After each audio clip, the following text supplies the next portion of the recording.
linunting kidung katung katur ngamon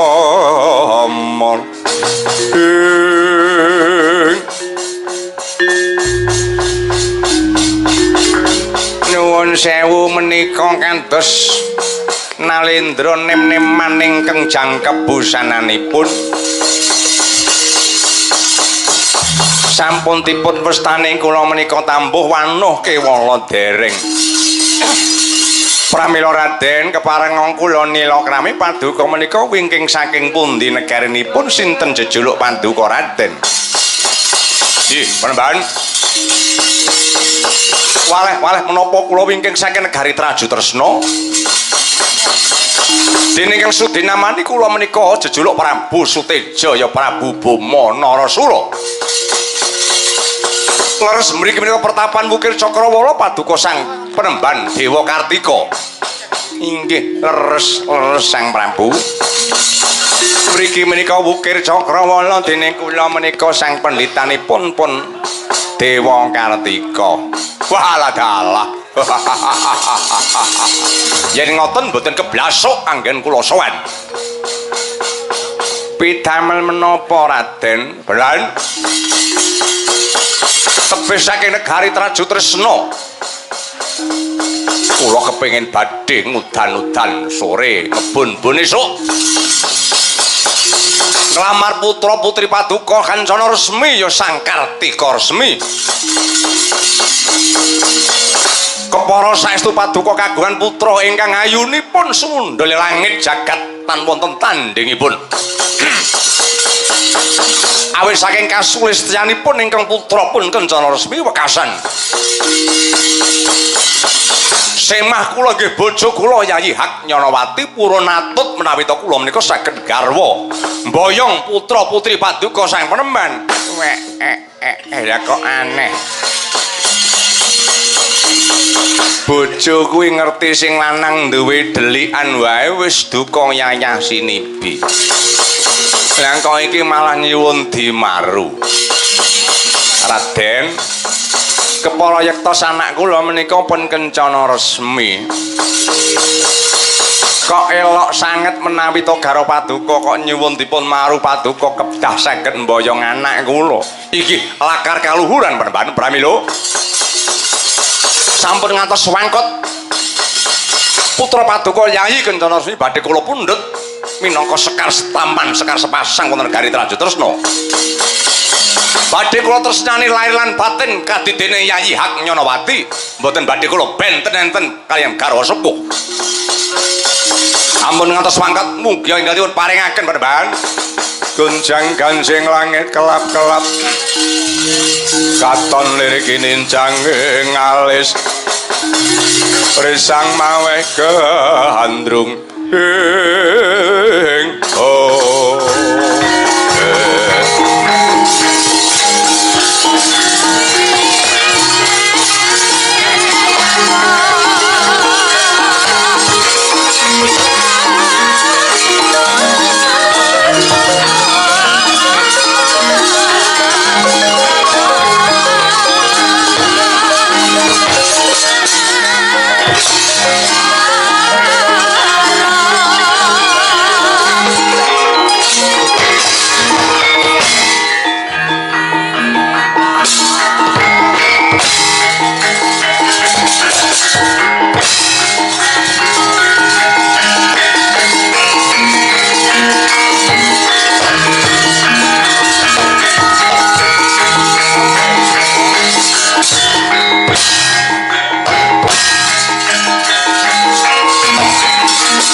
pasang kali manatabe tinebih ning Lodoni dumawai tawang-tawang Panembahan Satria Mega Malang Bambang Wisanggeni ingkang sowan paduka Sang Penemban ing Wukir Cakrawala lha kok jebul iki mau dina becik adate Wukir Cakrawala ki sepi nyenyet ora ana walang alisik lha kok iki jebul dayoh kundelidir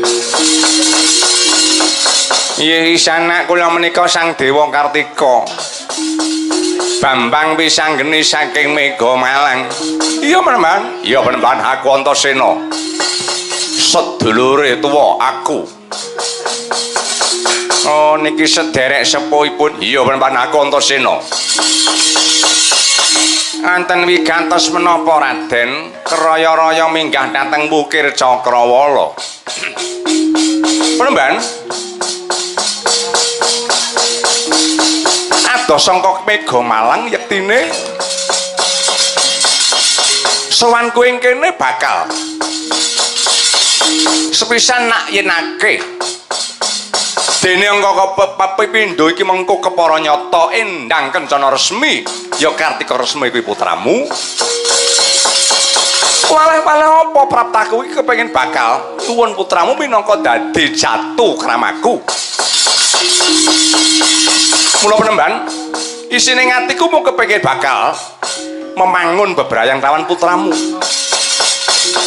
Bambang Wisanggeni ora duwe apa-apa, duwene mung tekad-tekad ingkang suci iku minangka dadi sarana. Nggonku bakal omah-omah kan putramu si Kancana Resmi. Yayi Bambang Wisanggeni. Pun Kakang mau ingkang teka dhisik wae urung diwangsuli. Lho, iki Kakang Bomo.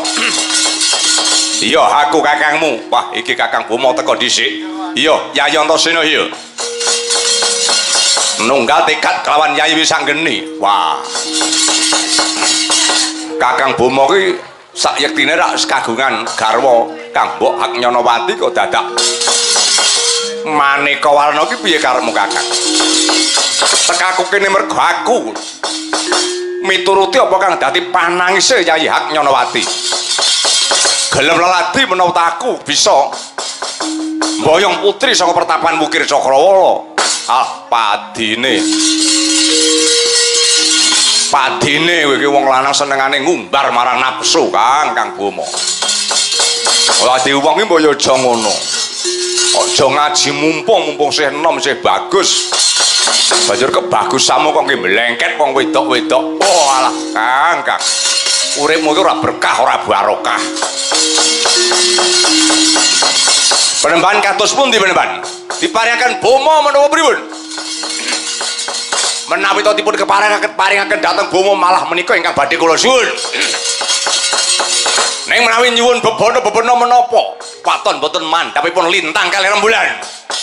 Bomo saged minangkani Panembahan. Nggih, mengke riyen to mengke riyen.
Aja kaget. Aku ingkang prapta Panembahan. Menika sinten? Tepungake wae aku Wrangkanata. Negara Ngastina wong nomer 2 saka negara Ngastina. Rekyana Patih Harya Sengguni Panembahan. Patih Sengguni iya. Wonten wigatosipun ingkang pundi Sang Patih? Ngene wae. Blak kotang terus terang ora dadak colok lintang ora colok obor ning colok srengenge. Kondange kasulistyane putramu Kencana Resmi ya Kartika Resmi nganti kapireng putra nata negara Ngastina Silsemana Mandrakumara. Iki wis didherekake kelawan panengah Pandhawa Raden Janaka munggah pertapan. Mula entuk ya tak jaluk, ora entuk tak jaluk.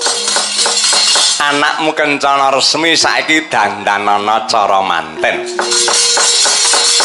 Dina uga iki dina ingkang becik diijabake lawan putuku Lesmana Mandrakumara. Negara Ngastina ki negara sugih, breu blegedhu lambur madu. Ora ndadak kumbi aja ndadak kakean alasan. Perkara rakat cukup ingkang sinun Prabu Duryudana. Yen njaluk bebono apa wae bakal dituruti, waton anakmu diulungake. Mula dandanana cara manten. Ning yen nganti kowe awel kowe gondeli Kencana Resmi ora kersa diboyong yang negara Ngastina, aku rene ora ijen. Wis ngrik Pradapra Wadyabala ingkang sangkep gegawane ngaprang. Apa kelakon pertapan Wukir Cakrawala iki engko diobrak-abrik dening Kurawa? Wah, iblis laknat.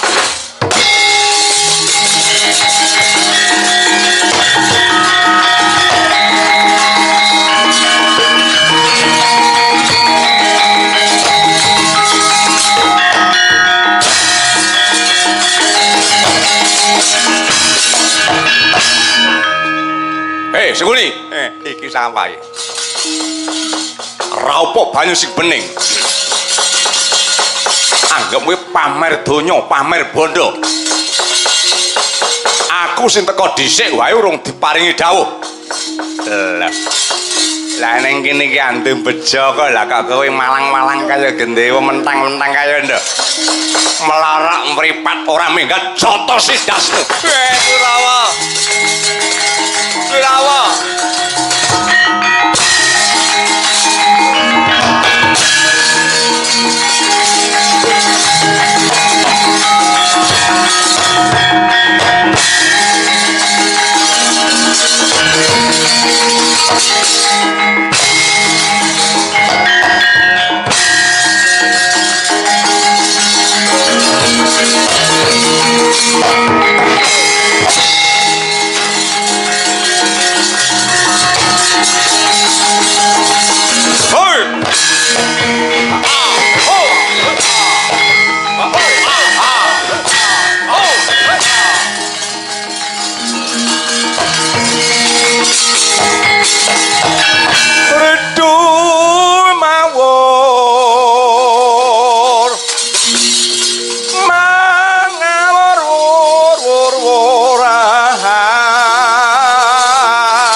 Kaya potula war panjriting turang gesti berkata ingkang jajal layu sepi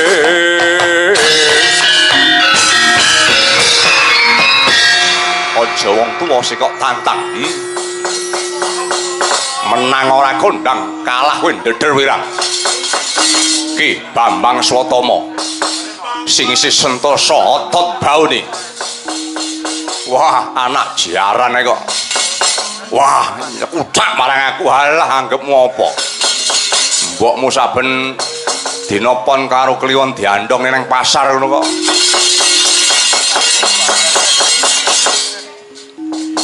Benger-benger ngeh-ngeh ngono kok. Pasang Giri Patemboyo, alah arep dadak gawe sayembara apa? Lakon kowe mboyong kencana resmi langkahno bangkene swata malah ora genep 5 kowe. Maju aku ora bakal mundur. Gibeng dengkleh-dengkleh jotos kelakon mletik mripatmu.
Nduga mono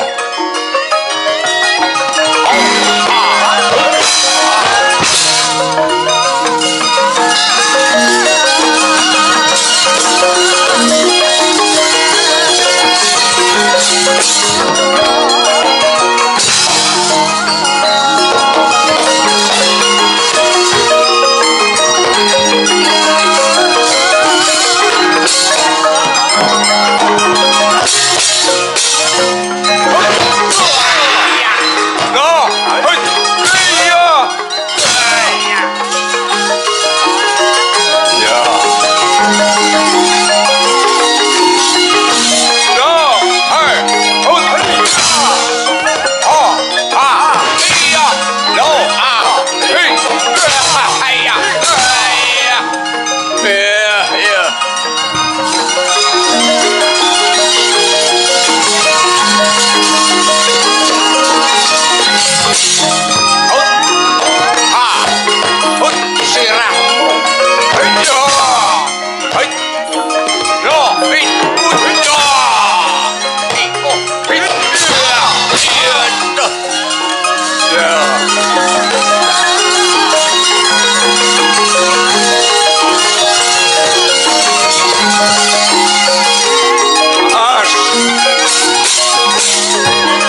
biadamu kowe. Oh.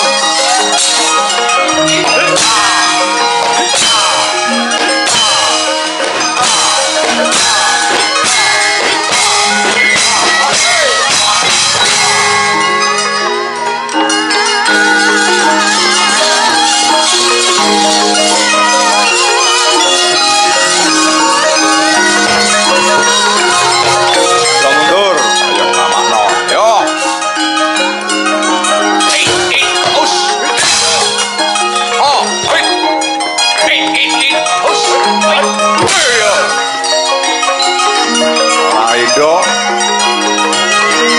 biar sirahmu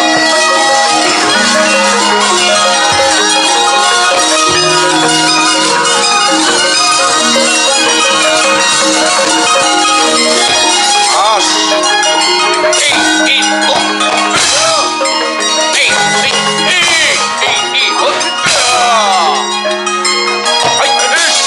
oh wow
jange dhewe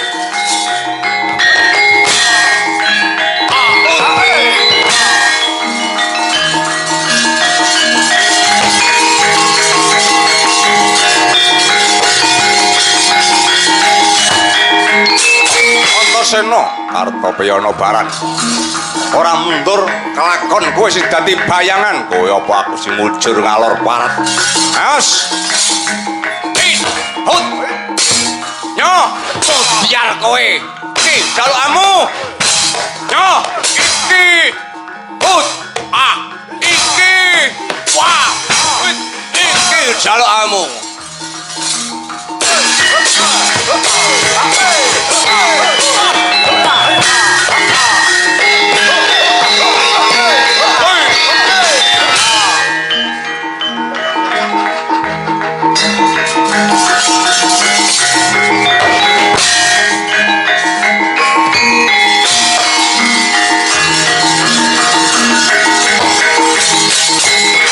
maju neh ayo aku mundur ora kalah ning golek papan sing bawira parat oh hut hut nyo biar lo ora gawe rasa parat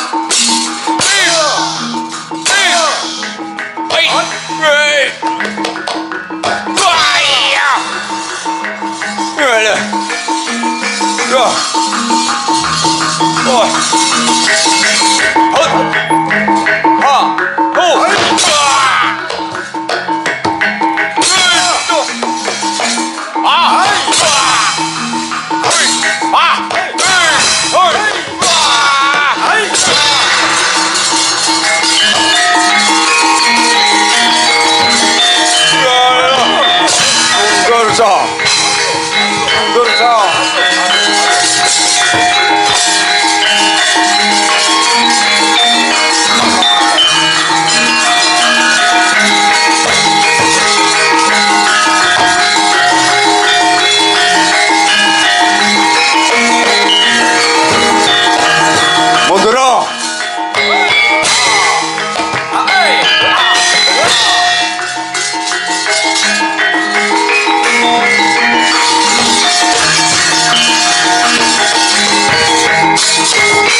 medun saka ngawang-ngawang.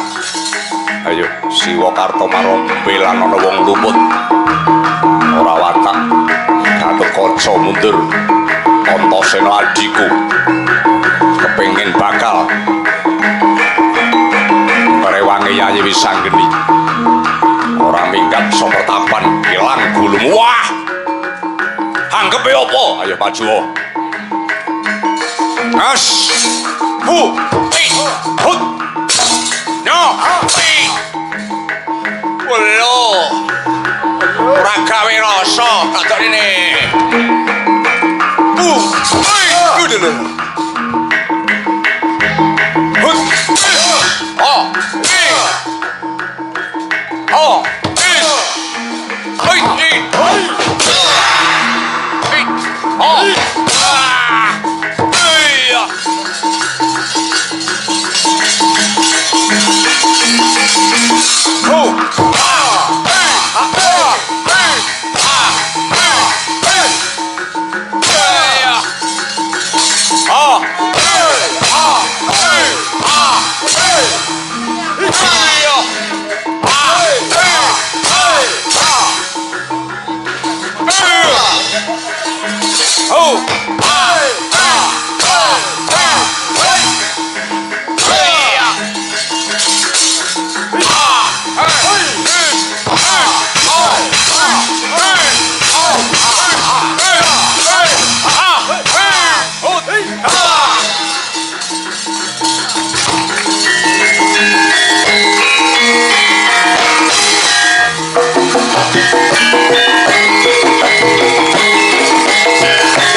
sing maju.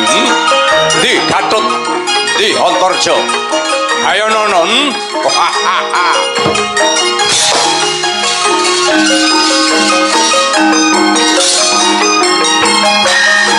Ora pangling menungso sisik. Antarja. Iya. Sapa kok? Kaseting Gusti Prabu Narakasura. Minggir.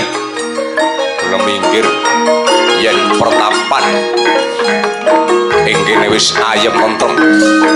Bukir Cakrawala wis ilang saka Sukerta.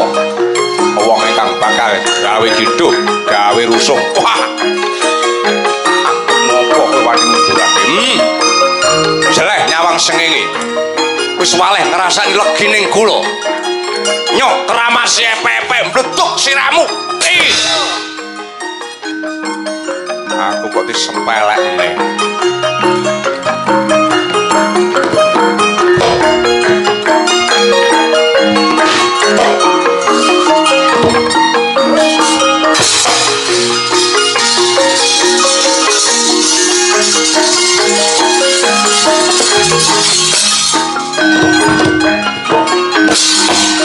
Oh, is, ya, biar kowe anggap apa? Hei, iki, oh,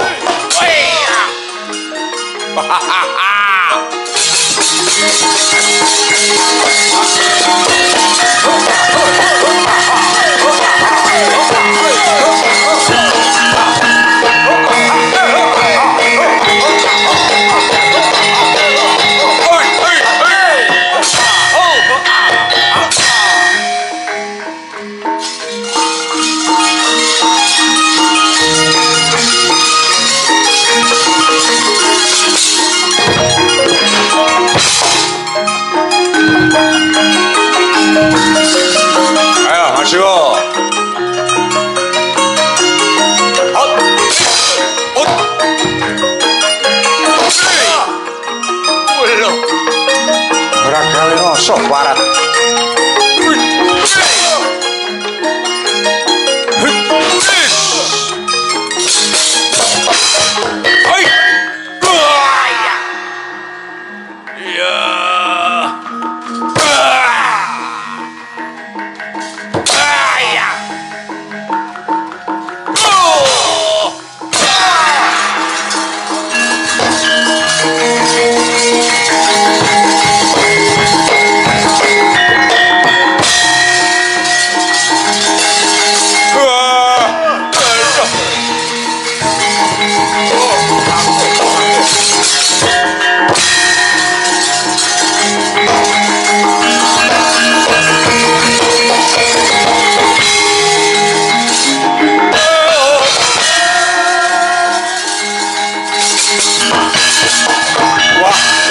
Dadi Bandha Yudha kaya ngono.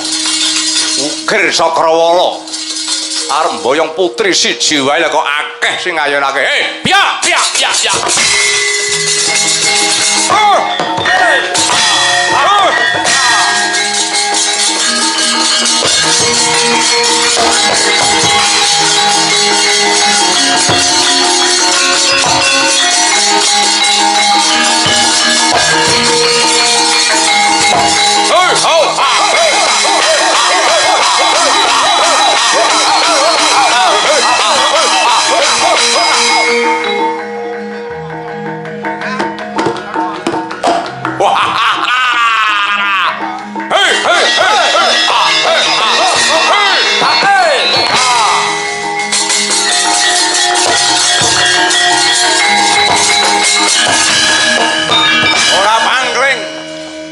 Tebok diadane Gatotkaca Kakang Buma dasar para nyata paduka Kakang Buma tindak ngendi wah ora sah kowe nambong atos saka Traju Trisna mung minangkati panyuwuning bojoku Haknyanawati Yayi Haknyanawati gelem leladi gelem ngladeni marang pun Kakang yen aku kasembadan mboyong putri sangka Wukir Cakrawala Minggir. Minggir.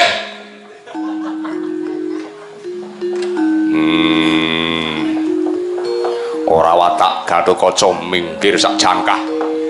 Lho. Kowe arep wani karo kakengmu. Sing tak waneni dudu Kakang Bima. Ning patrap lan tumindake Kakang Bima ora pantes diadi-adi, ora pantes dibekteni. Walah dialah.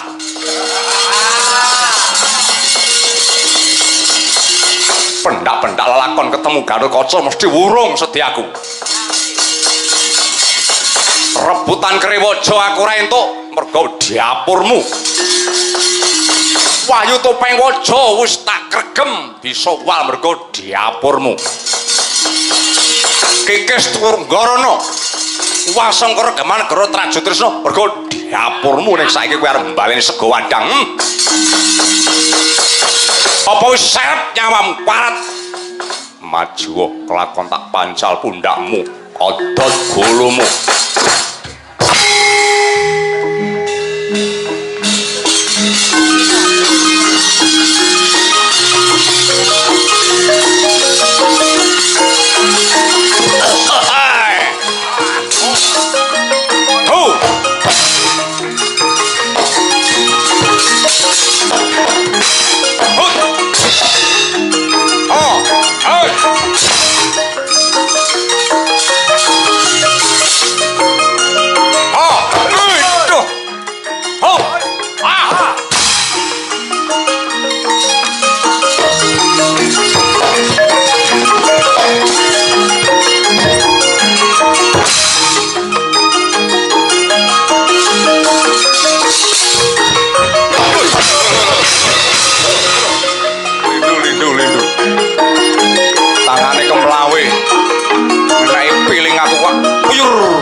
Panci serius rokoke dekekne. Nabuh karo nglepis. Ayo maju ayo. Hut, hut, hus. Yo, biar kowe anggapmu apa? Wah. Ah. Hut. Ah, iya. Hut, iya.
kacang sik bar gejik dike gulung-gulung kaya ngono. Ayo. Golek wineh kancang ki larange ra ilok. Lekas semondol, lekas tukul kok dienggo kiprah. Eling Raden.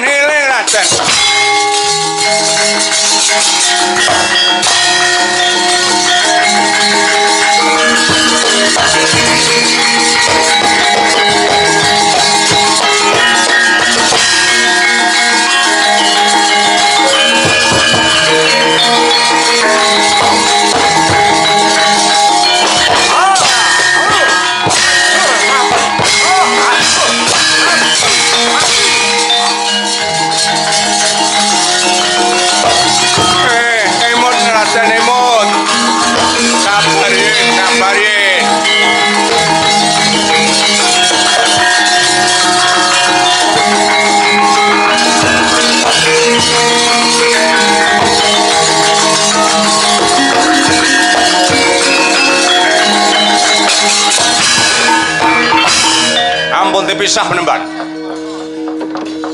Jeng kula pancal sirahe Gathotkaca. Sampun dipun pisah penemban kula dereng kawon. Ajeng kula untir gulune Kakang Bomo. Ampun dipisah, ampun dipun pepalangi. Kula tugel gulune Gathotkaca mengke to riyen. Gelut ya gelut, gontokan ya gontokan. Ning mbok sing ngerti aturan ngonten pripun sampean kuwi. Pertapan mriki niku cagake urip mung ngasile bumi, wulu pametuning bumi lewat tanduran, ngeten. Ya niki tanduran lagi tukul nggih gulung-gulung kaya kados ngeten. Sinten sing tanggung jawab?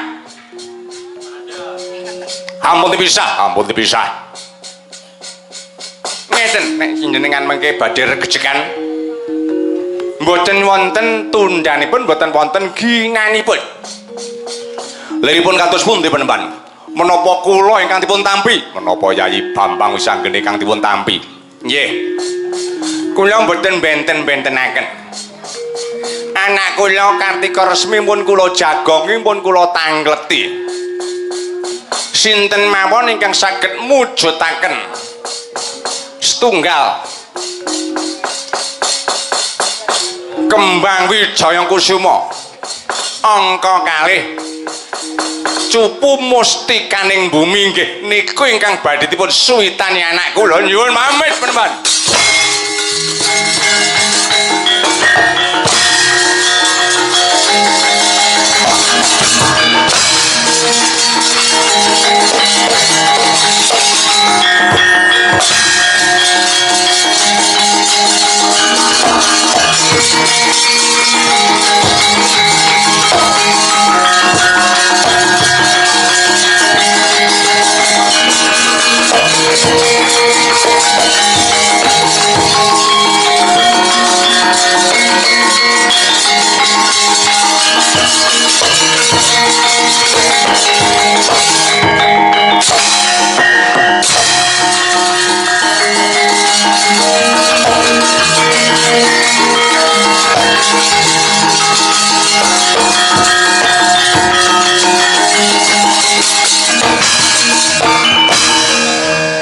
Yayi Wisanggeni atur kawuningan. Kakang Gatut mungguh kepiye gadarinane Kakang? Yektine nggonku ngukuhake supaya Yayi Wisanggeni ingkang bisa mboyong putri saka pertapan Wukir Cakrawala. Nanging titi dina iki durung ana babane ingkang sumindhe andha ingkang nyangkal putuh. Calon garwamu nyuwun bebana, nyuwun punagi. Bebanane ngopo Yayi? Bebanane ngopo? Ya Kakang, bebanane ngopo? Waton Yayi Bambang Wisanggeni bisa mujudake siji Kembang Wijaya Kusuma, ya Wijaya Mulya. Ingkang angka 2 cupu manik retna dumilah ingkang gambar swarga. Kuwi mengko ingkang bakal disuwitani. Wah, adhiku di.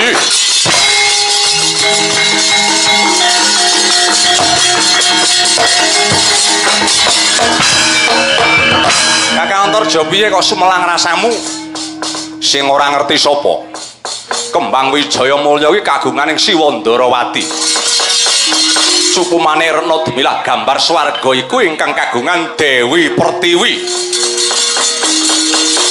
Siwandarawati iki ya bapake Kakang Boma Dewi Pertiwi iki ibune kowe ora bisa dhaup Yayi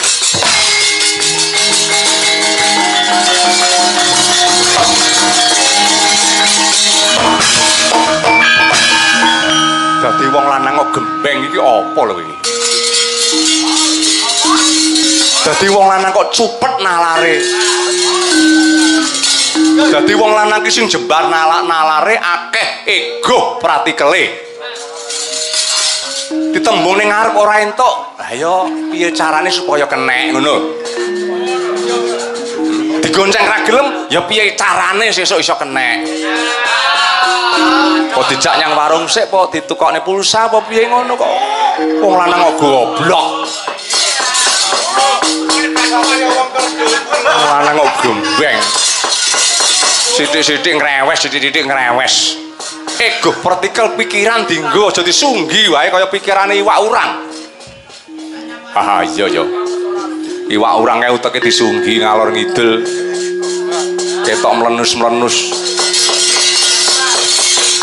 aku wis ngantepi ngandelake menawa sing bisa kira Kakang Boma Yayi sing bisa Kakang Boma Yayi Kakang aja sok ndisi kodrat tak suwun krana banget kowe aja ngatosake watu ngempukake banyu diwudi nalare piye Kakang Antarja antum gawe si Kakang Sawana ning Sapta Bumi ngampil cupumane Retna Demilah mengko yen ora diulungake piye ego pertikelmu wong lanang gombal apa kowe iki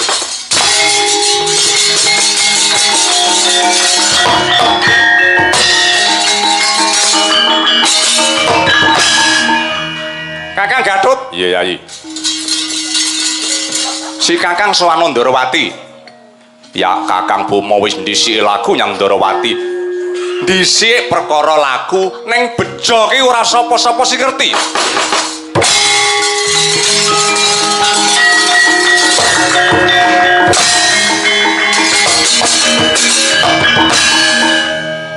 Kakang-kakangku wis mangkat aku kok kae gawean apa di aku sendika ngestak kedawuh apa rabi mungko digolekne kesenian sing langka ing bumi aku sago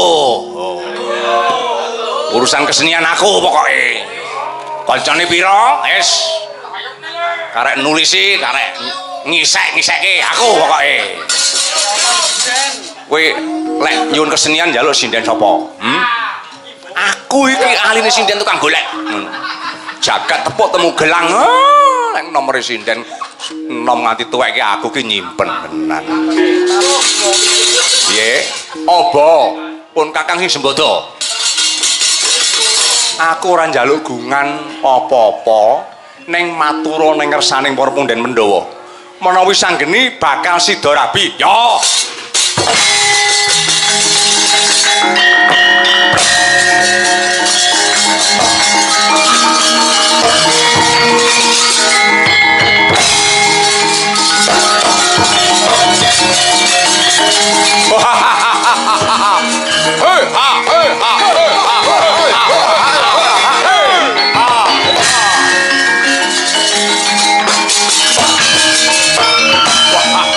mesti Boma sing bisa rabi iki mengko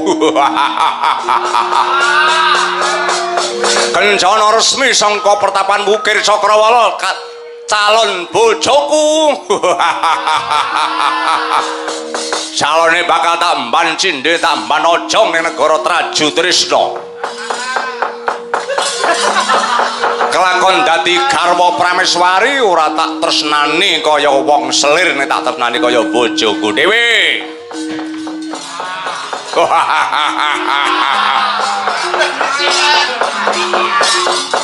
mingkar mingkur wiwitane mingkar mingkur mesti ngono kula kasane mulih saka pertapan Bukir Cakrawala tak gendong tak jak mampir gubuk asmara. Mung jebul pitukane penangise mung Kembang Wijaya Mulya. Suku Manik Retna Dumilah gambar swarga sing kagungan pepundhenku kabeh Rama kula ingkang sowan Rama. Mingkar mingkur. Mingkar mingkur. Mingkar mingkur.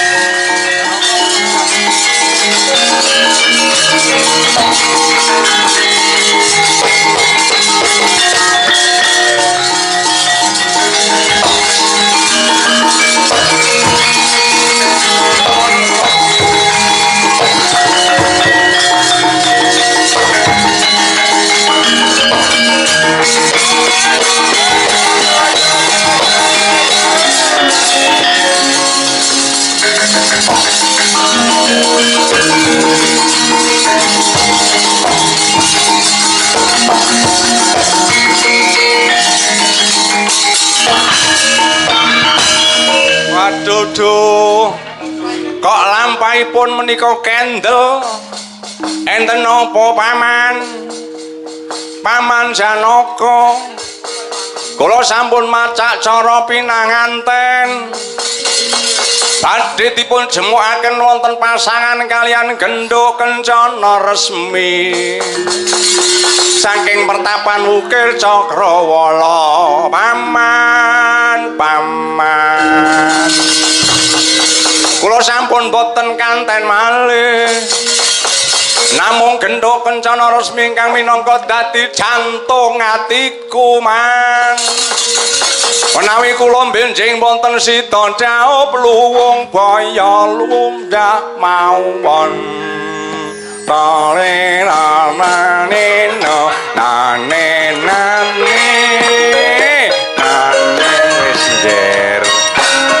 Aja kok bacotake Lesmana. Minta ning atimu tetekno pikirmu. Angger pikiranmu nggo wening, atimu jejeg. Wis jagakna menawa Kencana Resmi iki mesti calon bojomu. Lesmana no lek dijukuk mburine Kencana Resmi mi. No mi no lho. Mina kuwi iwak. No mi dikai en dadi nomin kuwi obat suket. Napa badhe nyemprot kok yang kok ndambel nomin? Ya nggir. Bungah rasamu pun paman semanggem ngrabekake sira kulup Lesmana. Mula kang iku disaronta ing tekad sabarna. Dinteni titi wanci anggonmu bakal dhaup. Anggeman kula nyuwun dhaup. Dhaup kalian pun Kencana Resmi man. Pancen Kencana Resmi menika ayunipun numpuk undung. Menawi wonten pertapan menika Kencana Resmi, menawi wonten mriki menika nggih Kencana Resmi. Kencana Resmi menika calon bojo kula Raden.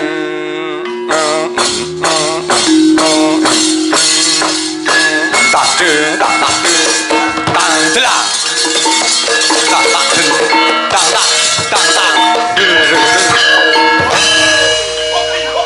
menang. Nggih man, kula remen sanget kalian Kencana Resmi man. Iya. Seneng kenek ning aja kebacut ngono. Iki sik ning pelataran sik arep munggah ning pertapan. Kae lho tontonan. Asri kadulu kae lho. Inggih.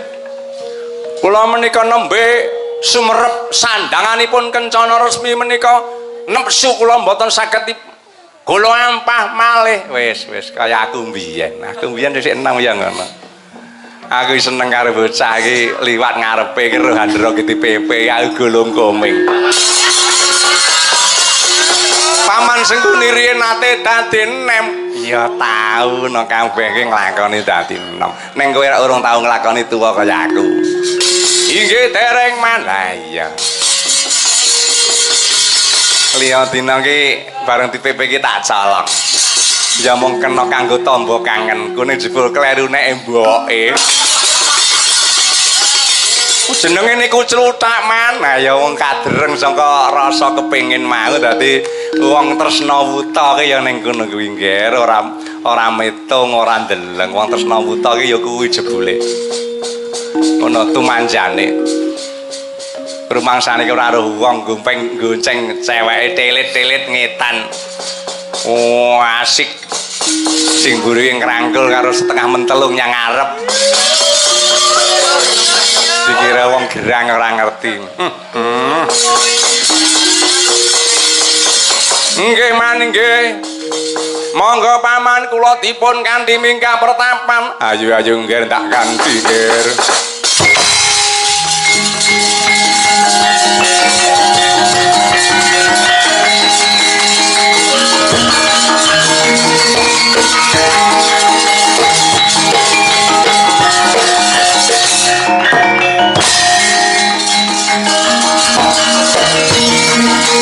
Kurawa ora sah golek bebono. Waton sapa mengko sing entuk bebono dhisik dirayah Kurawa. Nggih nggih nggih.